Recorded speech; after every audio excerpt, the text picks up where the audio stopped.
What Josiah Saw is a 2021 Southern Gothic horror film directed by Vincent Grasha and written by Robert Allen Dilts.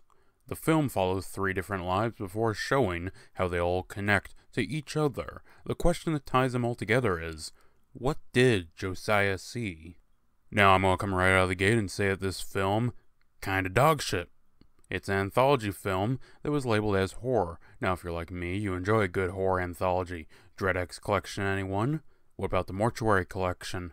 A good anthology to me has some sort of connection between the stories and the foil in some way or form. That could be reading from a book about the dead, or maybe it's a scary tape, or it could literally just be shorts with no real connection, like ABCs of Death.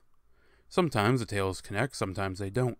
This film is essentially one story, but told through three separate eyes before coming together in the conclusion. Our intro chapter follows Josiah looking like he lost a fight to the local Dust Devil, played by Robert Patrick, who you may recognize from the little-known follow-up to Terminator.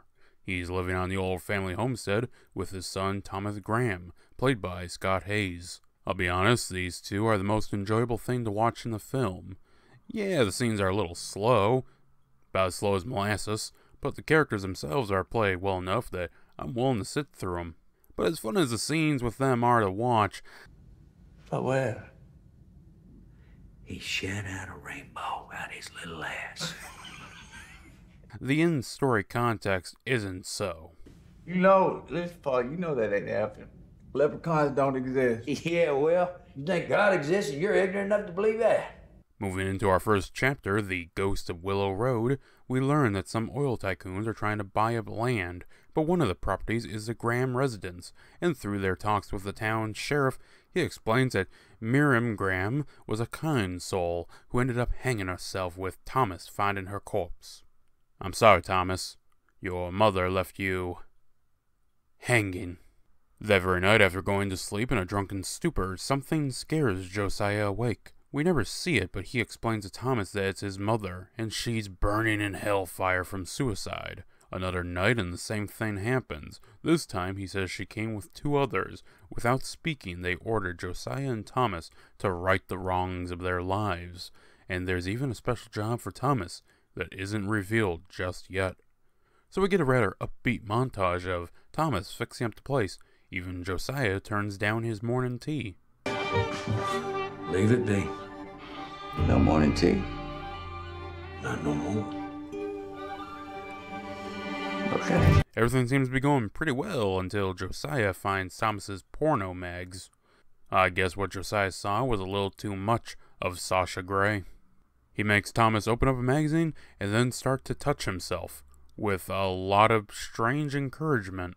I know something about spitting liquid metal. Thomas is left crying, and our chapter closes. Okay, at this point I'm confused, I have questions, I'm moderately interested, and we're only 30 minutes in. Well, chapter 2 gets off to a raw fucking start, as in we see Eli Graham, played by Nick Stahl from the lesser-known Terminator sequel, fucking for drugs. Well, the local sheriff shows up to detain and question Eli. A local girl has gone missing and he suspects Eli knows something. Reason being is that Eli here? He's a nonce. After finding nothing, Eli heads to the man he owes significant money to. Paying off a meager portion, he offers up the drugs with little effect. Did you just toss smack on my desk? Do I have to ask the fucking question again? Turns out the loan shark has a better idea. Gypsy Gold. So Eli, along with Tom Savini and Big Guy, head out to a gypsy convoy. The plan is simple, with the two goons going for the gold, while Eli serves as a distraction. The plan is simple, but the bad omens start a-triggering. Lightning without rain? These are omens. They make it inside easily enough, and Eli just sits around drinking while the other two go take care of business. Eventually, a gypsy girl starts talking with him, and they get down to the oldest of traditions, fortune-telling. He's apparently drugged by the tea, and somehow Grandma here is able to read his mind like she's Professor Xavier, because she blows the lid on the robbery. The scene, however, though, is weirdly more hilarious than it should be.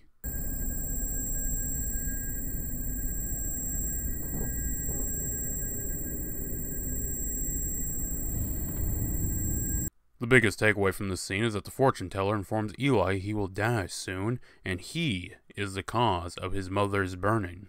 After a brief flashback that doesn't tell us much, we find Eli drugged on the couch in the back room. This Easter Island-looking man is keeping an eye on him while doing lines of coke. Eli is cognitive enough to offer him the drugs from earlier, which the man accepts, but seems to be just a bit too much for him.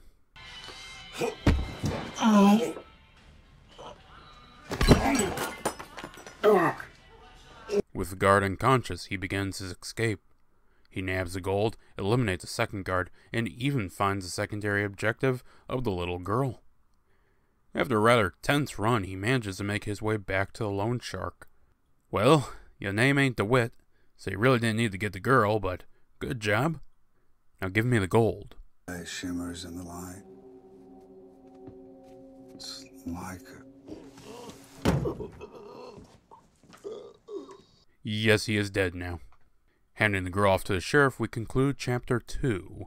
By this point, I still didn't know exactly what the point was. Ironically, it began to be drug out. And frankly, I only hanged in there because I was recording for this review. Chapter 3, Mary May First, follows Mary Milner, played by Kelly Garner, who is not connected to anything Terminator. Her and her husband are trying to adopt, but questions of Mary's mental health come up, as well as apparent surgery done to tie her tubes several years ago. At a dinner scene, we see how she's quick to anger and a tad unstable. We also get a fake-out dream sequence of her stabbing herself. The next day, Eli shows up with the oil tycoon's letter, and they agree to go back home and see the deal off. They stop at a motel, and the next day arrive at the refurbished home. Everything seems to go rather well, with Thomas happily embracing Eli and welcoming the two of them inside. Meanwhile, Josiah watches them silently. When they both go outside talking about how they need to deal with things, Josiah tells Thomas that those two are Lannisters. In the evening, Eli goes out to dig around while Mary sits down with Thomas and even gets a call from her husband that the adoption has gone through. Now, the movie's been all on the ropes trying to wear you down, and this is where it starts throwing haymakers. Well, I guess we're gonna have ourselves a little sit-down, huh? You guess right. Eli opens up with the accusation of Mary and Eli being Cersei and Jaime, essentially. Their incestual pregnancy causing the mother to hang herself. Eli shoots back that the baby wasn't his, it was Josiah's. This doesn't go over very well. That baby came from Pa. Lies! Drowning in the unholy semen of your incest! no. Thomas stands his ground, pointing out that they shacked up at the motel they stopped at. But then the bombshell drops that Josiah has been dead for the past 23 years. Eli follows up, reminding Thomas that after his mom's death, Eli killed Josiah. Thomas then reminds the two that they killed that baby, whose bones just so happen to be out in the main hole, right alongside Josiah's bones. Thomas then attacks with axe, and it proves super effective against Eli. Mary flees but sees the ghost of Josiah. Running outside, she takes cover and is ultimately killed by Thomas.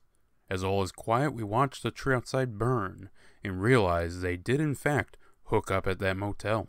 But the thing that really got me, the thing that made me really want to review this film, was the audacity you had of taking the T-1000 and having him go ooga booga to the camera.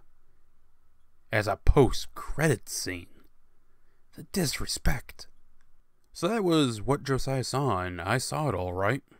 Filming took place in Oklahoma, USA, specifically in Chickasaw, Lindsay, Lawton, and Pauls Valley.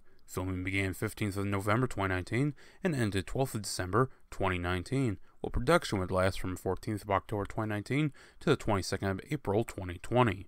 The film would premiere in Canada 13th of August 2021 at Fantasia International Film Festival. The final release would be Russia at the Moscow International Film Festival 27th of August 2022. What Josiah saw is a film labeled as both thriller and horror. While it has aspects of thriller and there is a use of supernatural elements, the entire thing comes off more like a drama with disturbing themes. Even then, the movie's idea of disturbing is rather meh when put up against other films in that category. It doesn't help that none of the characters really leave an impression. The first story was probably the best, but even then, we don't spend much time with any character to truly empathize with them. I will say that while my review was abridged, this film drags heavily. By the halfway point of Chapter 2, I was ready for this film to end. There wasn't much build-up to the conclusion, with the only real build-up being from the fortune teller scene.